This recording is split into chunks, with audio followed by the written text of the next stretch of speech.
chooses to go first here. All right, and let's look at these deck types. So we have the Rescue a Sinful Spoils deck, which we've seen a lot of. It's one of the most represented decks, if not the most represented deck this weekend. And then Ed's on Mikanko Sinful Spoils. Yeah, you know, your average strategy, something you see every day. Yeah, just Mikanko Sinful Spoils, you know, brand new stuff. He's going to lead off with Fenrir. He's going to hold off on using that effect so he can resolve his reinforcements in the army and not, you know, play around something like Droll and Lockbird.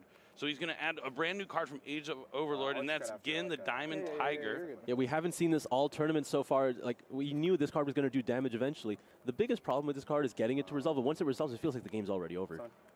Does Gin resolve? Any imperm? Oh, no, dang. Well, that is a monster effect, at least. Usually the problem is when it gets specifically infinite impermanence, where you're not allowing the activation of either tactics card, but an Ash Blossom's been activated, so if you find a way to either of those tactics, then you're free to go. Definitely. Now he's using Ohime's effect. He's going to try and add a Mikanko card, and then he has to send a card to the graveyard. Let's see what he decides to add here. For what it's worth, I do believe Ohime discards, and Ed is a huge Dark World fanatic. I mean, yeah, when everyone saw Ken and Gin, the Dark World was the big cards everyone was talking about. And, yeah, I really thought when Ed told me he was playing Ken again, he was going to be using Dark World. But, no, he found a different strategy. But he has some pretty cool stuff. So he adds the opening ceremony, or the grand ceremony to his hand. Just giving up the other Fenrir, another, you know, that seems to be... Great Mikanko ceremony. Yeah, another very powerful use of Fenrir. Well, not powerful, but like, just it feels ideal when Fenrir just adds a free card to discard for all these powerful effects. Yeah, it's just kind of like in Pearly, where you can splash it and you know you're going to have to send it. So now he's going to use the ceremony, and that's going to special summon the Ohime from the hand? Yep. He's going to just use, he's using Ceremony immediately to go ahead and send a Mikanko spell trap from the deck to the grave. Looks like Arabesque. Activate target. Yeah, what does that spell do? Basically, I equip it onto the monster, and the monster can't be destroyed by card effects. And then I can I can basically swap places with the monster and another card into the deck. The card bounces. He was explaining it very well until the end there. So yeah, he's going to equip Arabesque, and then he can return a monster to special summon Mikanko from the deck, I believe. Quite a few of the Mikanko equip spells give the effect that the monster equipped cannot be destroyed by card effects. Not all of them, but Arabesque is one of them. And then he's able to swap it out here. So he's going to return the Fenrir. He's going into Hare. Switch. Hare allows him to add a Mikanko spell I play. while there's an equip on the field. If you do equip it with this card, then you can special monster from opponent's graveyard. I think that's... Is that Fire Ceremony? Like, or There's so many different Fire ones. Dance, yeah, right? Okay, Fire Dance. All right. It looks like he's going to be Link Summoning with Gen and... All right, into Isolde. All right, here we go. We get to see some of the Isolde combos. I do believe he is packing some Infernoble cards like Renaud into this deck. We see the Axe of Fools right on the top of the deck. Axe of Fools. Oh, man. I mean, he's probably about to send that to the graveyard for Renaud. Okay, so he added Renaud, so he's not going to be using Renaud's turn. Maybe he has a different warrior he wants to summon. Is he sending 4? I feel like he might be sending 4. It looks like that. Oh, that's 3. Okay, okay. What could that be? Another Gen? Is that card once per turn? Or is it Ken? Oh, it's Ken. Oh, this is so cool. We get to see Ken and Gen. So this is a cool deck. I'm glad we have Ed up here. Ken, he is not disappointing. Dragon, he's Knuff. He is Knuff. And he's going to summon Gen, the Diamond Tiger, to his opponent's side of the field. And then since Gen was summoned by Ken, he's going to force Tristan to discard a card from the hand. He's going to discard another copy of Ash Blossom and Joyous Spring. Let your opponent still decide. All right, it looks like he does have a copy of Change of Heart in his hand if he wants to just go ahead and take that Gen. That's so cool. That's so cool to be able to main deck cards like Change of Heart and know that you're going to be able to use them when you go first still. Yeah, that was one of the big problems. Was those cards are so powerful going second against a lot of the decks in the current format, but they're just practically unusable going first, and that's what Gen Ken was really inspiring for, because they allow you to use these cards going first, but again, it kind of requires these Gen Ken cards to resolve. Mode, right? So he's going to Fire Dance, so he's going to special summon back his Mikanko, and then he special summons back the Ash Blossom to the opponent's side of the field. Change of Heart's going to take the Gen, the Diamond Tiger. Where does he go next? Ed and his combo decks. What will he think of next? All right, it's a Link 3. Oh, he's going for the Geonator. He's going to swap him out. This is his combo. I knew he was going to do it. This is what he does, everyone. He's going to overlay 2 3s for an Acid Golem. He's going to use the Geonator Transverser to swap his monsters, giving his opponent Acid Golem. Yeah, you're going to want to read that card, because while it's on the field, he's not going to be able to special summon. Yep, you cannot special summon. And then you do have to detach material as like a maintenance cost in the standby phase, you know? And then what is the cost as soon as you no longer have materials? You take like a 2,000 2,000, yeah. I don't think it'll get to that point, but you know. Effect banish your Ash Blossom. Okay, Little Knight just to go ahead and banish another card from the graveyard. This is a cool combo. So he has SP. His opponent needs to get the Acid Golem off the field. He's going to start with Wanted. This is an easy way to get the Acid Golem off. Oh, you can't special summon. Yeah, you can't, like, it's not an effect, but you still can't attempt to do that. Yeah. But maybe if you contribute summon, if you find another body. Without special summoning? Mm-hmm. We'll see if he can do it. I will take 14. Ed already does. He's done this. He's been playing this whole tournament. He knows this, he knows how it goes. He normally takes the 1400. But see, this is where Tristan is in trouble. It doesn't matter if you put Acid Golem in attack or defense. It has a 3000 attack. And everyone knows those Mikanko cards have that awesome effect that they get to do the damage to the opponent instead of themselves while they have the equip card. So he just needs to attack into his Acid Golem a few times. We'll have to see. Yeah, 3 times will do. Just 3 monsters swinging in. That'll be good enough. He's like, Acid Golem. Airlifter is going to add Emergency here. That's the summon one, right? Yeah. Okay. I'm trying to think like how the thought process of building this deck, and it's literally just, I want to use Gen and Ken. What rank 3s can I make? That probably is how this deck became a thing, I think. And now Ed is going to return the Ohime to the hand and draw for turn. Special summon another Fenrir. You see every facet of his deck like functioning in the proper way, like knowing he's going to be able to return the Fenrir because he's going to have to return the Ohime. He knew he was going to take the 14 from the SP, so he can be able to summon the Fenrir on the following turn and just do this all over again. Yeah, at this point, if this is like your clear strategy turn 1, you've just been doing it every single time. At this point, you just get used to it. So he took 2000. Yeah, he's not wasting any time here. Oh, did he not detach a material from Acid Golem? 2000, you guys make sure you got that written down. Yeah. But all right, so he's going to take. oh, is either you take 2000 or detach a material, right? And then and it can't attack if it has no material. Yeah. Yeah. Okay. It's a classic. It's been like 10 years, man. It's been a while. See you later, Fenrir.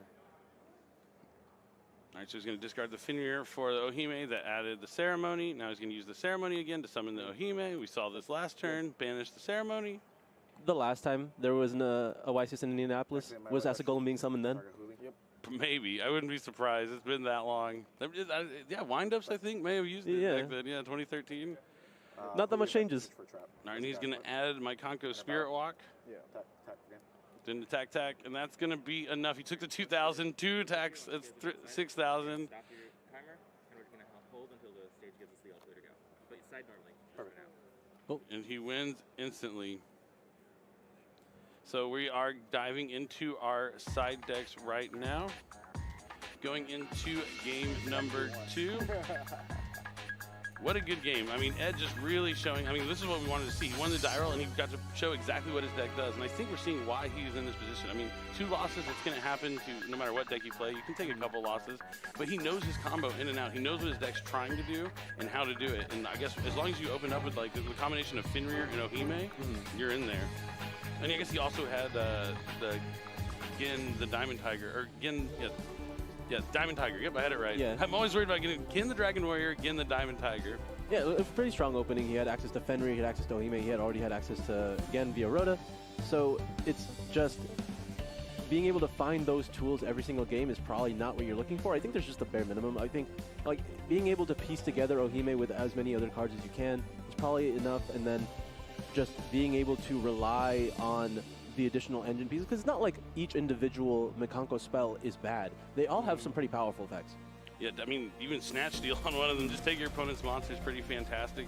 And I guess you also have always have that alternate win condition when you're going second. If your opponent just doesn't have any disruptions and they put out a monster, it's time to just start attacking into it with Mikanko. Yeah, I mean, that was the entire Mikanko strategy, right? Like, they leave a monster in attack mode, and all of a sudden, well, I mean, they don't even have to be in attack mode as long as they're just big enough damage. Yeah, and Yu-Gi-Oh! Master Duel, it actually is pretty funny to me. So, like, the Pearly cards and Mikanko cards, I think, came out all around the same time. And it being just one game in Master Duel, I think Mikanko really had a time to shine, because not only could you just play Kaijus because they're good against like Noir, you just give them like one of the big Kaijus like Radiant or something, and then you just use Mikankos to attack into it. And I could see how popular it was in Yu-Gi-Oh! Master Duel. I think it has gotten more popular in the TCG also from that, because it was way more popular in Master Duel when it came out than it was initially here. Well, yeah, I mean, when Mikanko first came out here, we had full power tier. Yeah, so, we were kind of drowning in full power tier at that point.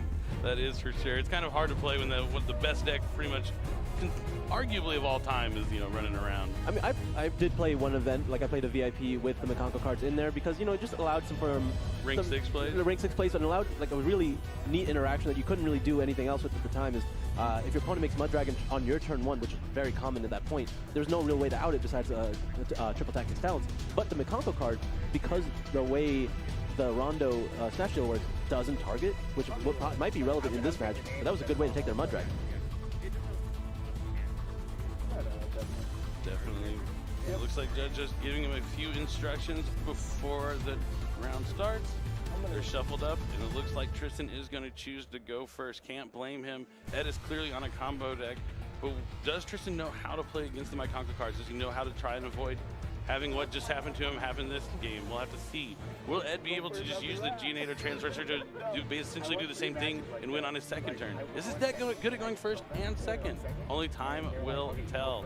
I imagine a Mikanko deck is always prepared to go second, but yeah, we're going to have to see. Here we go into game 2. Tristan's going to be able to start.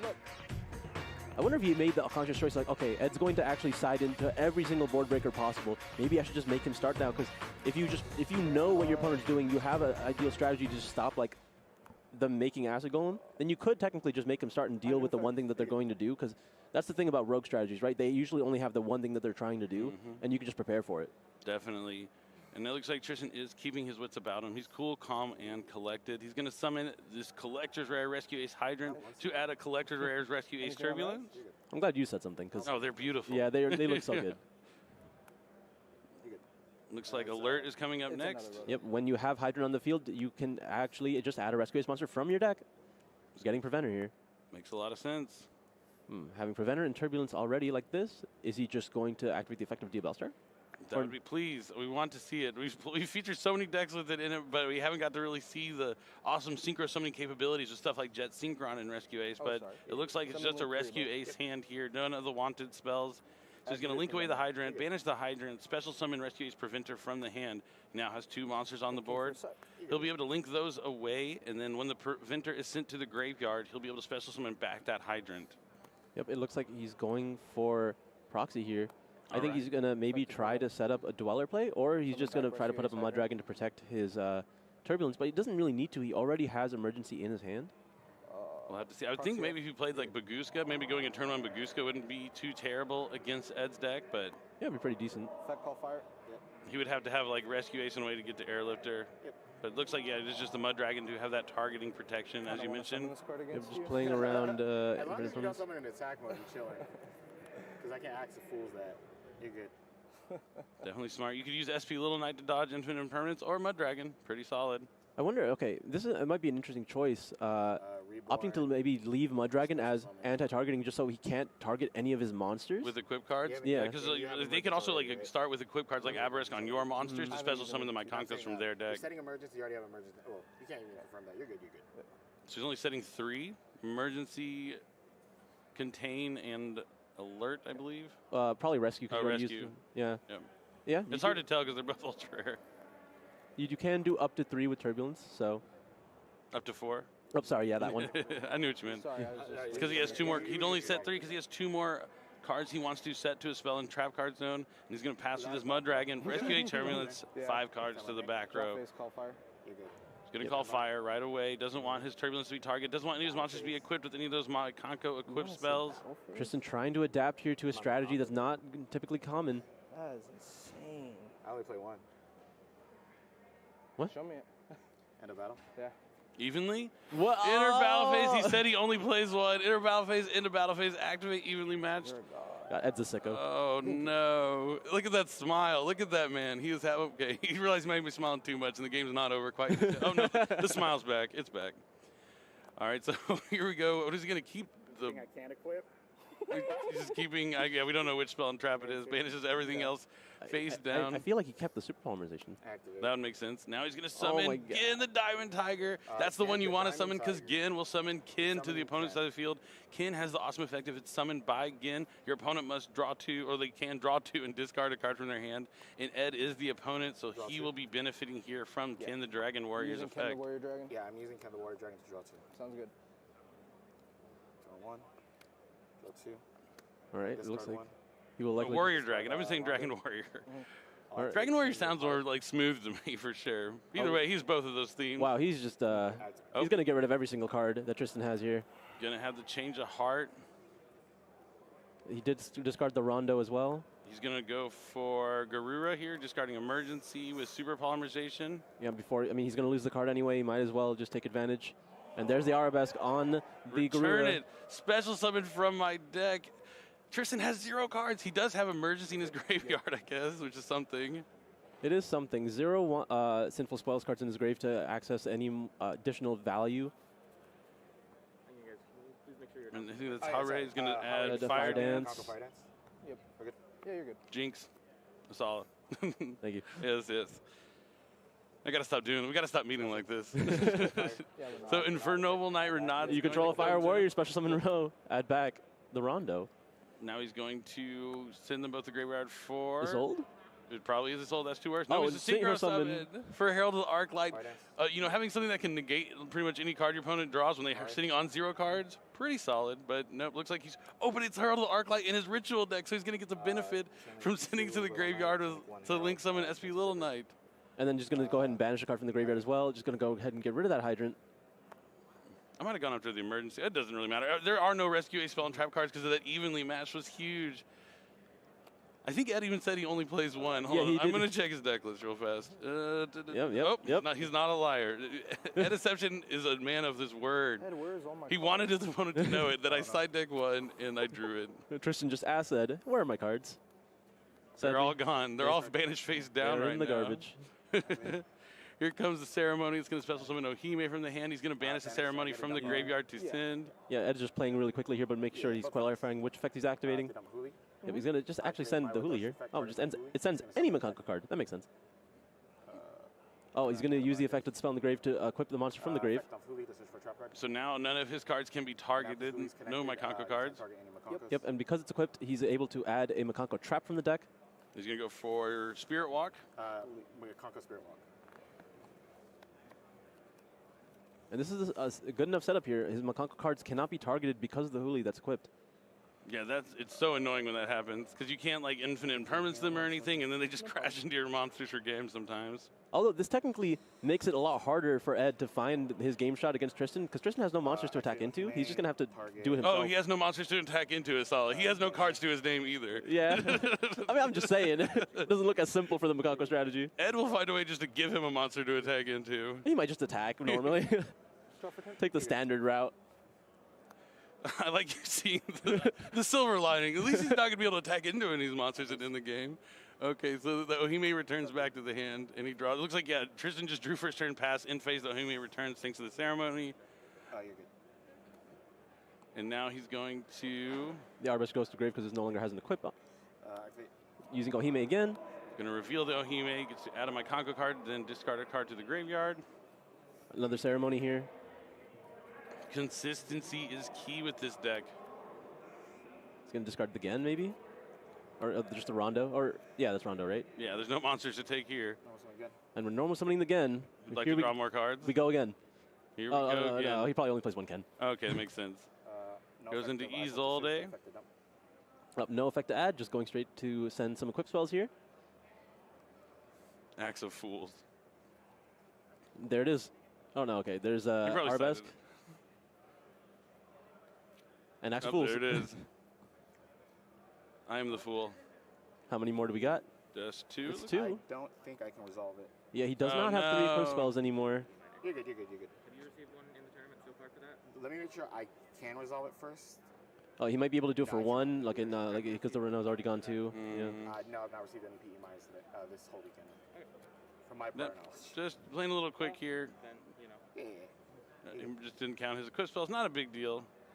Maybe a big deal by giving Tristan some more time into the game if he made a mistake. You were actually, I was making fun of you about having no monsters to attack into, but it might become a problem with just giving Tristan a couple turns to draw into something useful. All it takes is 1 airlifter. That's really all it takes, yeah. I just don't want to commit. Ed rattled here when things were flowing so smooth. It looks like he is just going to attack for 1600. Yep, not capitalizing here, not doing a whole ton of damage. Just still Huli's there, so he prevented from. Oh, just an Ash and a Droll and Dream. No airlifter. No way to get to airlifter. All right, we go again. We Yo Hime. Can we add another ceremony? Or maybe we just go for an Arabesque at this point? Oh, no, we're going to add, is that? Hare? Hare, yeah. Pitch one, right? Yeah. What's he going to get rid of this time? Oh, that's a No. little confident. We're just going to get rid of the Ash. Okay. There's a Droll and Awkward. Yeah, I'll rip the card from your hand. Tactics is going to take the last card in his hand. I would have just drawn 2. Oh, wait, no. Yeah, He's under Droll, draw. He's okay. under draw. I think he would like to, but. I- All right, 1,600 once more. Yes. Yes, sir. Steady. Slow and steady. Yep, I'm at 48. Yep. Can win the race. He did take away 2 more cards from Tristan, so it's pretty. Now solid airlifter. turn. Rescue Airlifter? Ace airlifter. Oh, that's a come on. Buster? Okay. Can't use that. One more turn to go. He could survive 1,600 at a time. He's going to have a few turns. All right, well, now if you're learning how to beat Mikanko, just don't summon any monsters. Maybe if he just didn't play any cards turn 1 and got to try and go on the other side. I don't know. It's still a combo deck. Oh, he can still do this Geonator Transverser yeah. combo. All right, there's the dog run. Thinking here. No problem. Classic Kaiju with Mikanko matchup. All the Mikanko cards basically have 0 attack, so he's going to need. This is Mikanko Sinful Spoils, but where are my Sinful Spoils? I want to see the wanted cards. They're definitely in his deck somewhere. We just haven't had a chance to see them. Sorry. All right, we're normal summoning, and we're going to start. He was reborn from the grave, so it is banished now.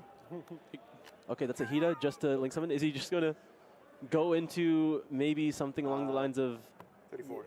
Yeah. Okay, just not even. 50. Yeah, 34.50. Just trying to get some more damage across to it's crazy it takes this many turns to finish the game after clearing all I his wasn't cards. lying to you, man. Yeah, you're right. He didn't you're have right. any monsters, can't do the damage. Alright, Darsh. All right, gets another monster there. Now we're going to see a link summon here of Appaloosa with 3 materials, so it has 2,400 attack. Yep, that monster is banished because it was summoned off the spell. Now he won't have to worry about his airlifter as much. Maybe a Diabellstar in a dream, but Tristan is considering his options, didn't instantly concede. He drew something, Yep. Spot of Prosperity, summoned the Witch. he's going to use the effect, just at least get the Appaloosa to use its effect and just get some more damage. Activate Great Mikanko Ceremony. Oh, Ceremony's going to be able to special summon the Ohime from the hand. Forced to attack that card? No. Okay. Activate. Ohime's effect on the field immediately is going to be able to equip, and Rondo is going to take a control of the Diabellstar. That's it. Whatever. That is enough. Ooh, and Ed moves on with still an X2 record, hoping to win one more to go into that top cut with Mikanko Sinful Spoils. That is incredible. Just one win away now from taking this awesome deck all the way to top cut. You know, when we saw Age of Overlord debut just recently, everyone was like, Ken and Gin, what? They're obviously really strong cards, really good, but what decks are they going to line up in? A lot of people were talking about Pearly Dark World to be a deck. Pure Dark World is the scariest one probably because you're worried about them just taking every card out of your hand. But Ed found a new strategy to incorporate them into. This Mikanko strategy with his little combo with Acid Golem and Transverser. You can use cards like Change of Heart and stuff. It's actually just fantastic. I really like his deck here, and I hope that he wins this next round and his tiebreakers are good enough to get him into that top cut. I imagine his tiebreakers are very, very strong. He was undefeated for the majority of the tournament. He just happened like, I look over and all of a sudden he's X2 and I'm like, oh man, what happened? But I think still going strong. He just needs to win one more and then we have a Mikanko in the top 32 of a format that's just laced with so many good decks. Like, I don't even know how to begin with what can win this tournament. We've seen so many different things. Like, we've seen Exodia, we've seen Mikanko, we've seen Blackwing, a little bit of upsetting performances from some decks, but it's been crazy so far, and there's only going to be one more round of Swiss to go. Yep, and I can't wait to see it. But before we get to our last round of Swiss, we're going to have our winner interview with the man himself, Ed Deception. So stick around if you want to hear what he has to say. We'll be right back.